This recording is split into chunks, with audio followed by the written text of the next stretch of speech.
Who exactly are the Blood Angels? And why does everyone seem to lose their mind when they get mentioned? And that is what we are covering today. Let's get straight into it. So first things first, what even are Space Marines? Space Marines are basically humanity's ultimate warriors. They are mighty, enhanced Ultramarines warriors by arcane science and genetic technology that transforms mortal humans into demigods, essentially, operating far beyond the limits of normal human ability. So basically, they took a regular person and just made them completely superhuman. That's simplified. They are bigger, stronger, faster, and they have been fighting for the Emperor of Mankind for thousands of years. That is your baseline of Space Marines. Simple. Now, the Blood Angels are not just regular Space Marines. They are something else entirely. And I say that in the best possible way.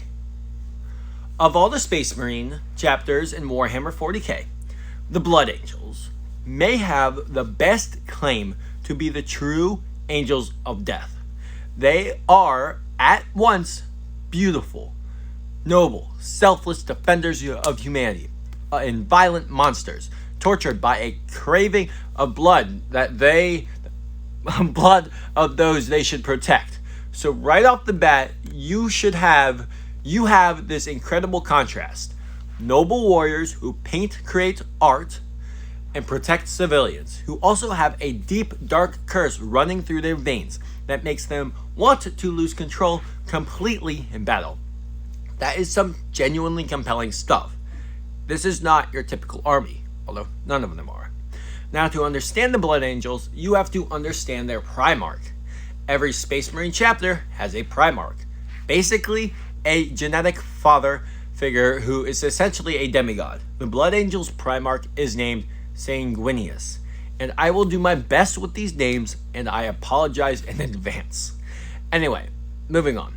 Sanguinius was a warrior poet with angelic wings, and a gift for inspiring loyalty. He foresaw his own death during the Horus Heresy, and still marched to meet it, holding Horus at bay so the Emperor himself had a chance to strike the killing blow. His sacrifice shaped the chapter and the Imperium itself forever. So this guy knew he was going to die. He went anyway for everyone else.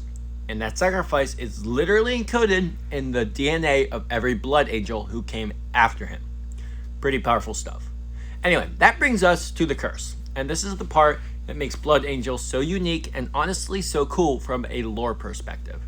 They have two curses, and they are both terrifying. The first one is called the Red Thirst, an overwhelming hunger for blood that turns them into savage killers in battle.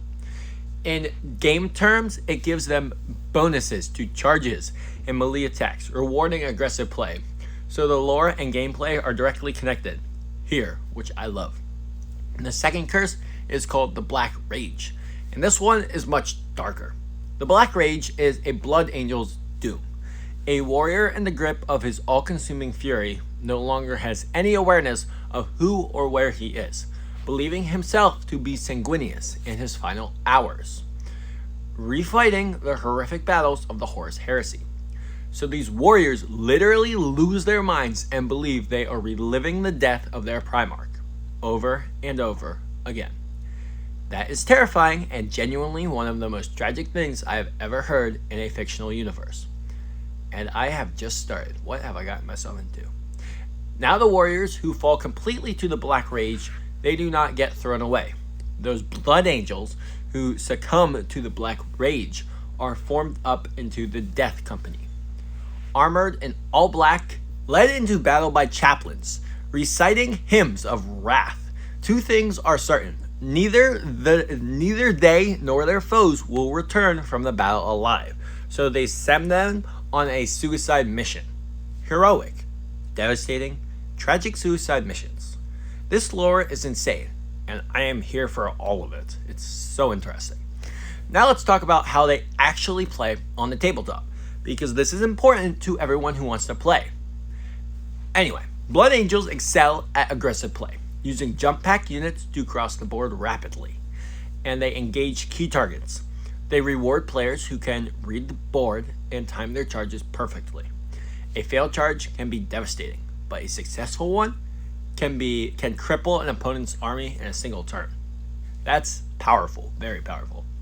So essentially, they are basically the opposite of how I described orcs in my last video last week. Orcs are loud, chaotic, and overwhelming in numbers. Blood Angels are precise, fast, and devastating up close.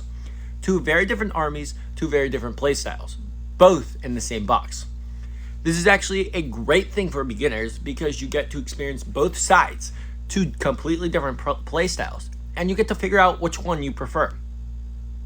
And one more thing I have to mention, because it is just so cool, unlike many other Space Marine chapters, the Blood Angels value the arts almost as much as their martial skill.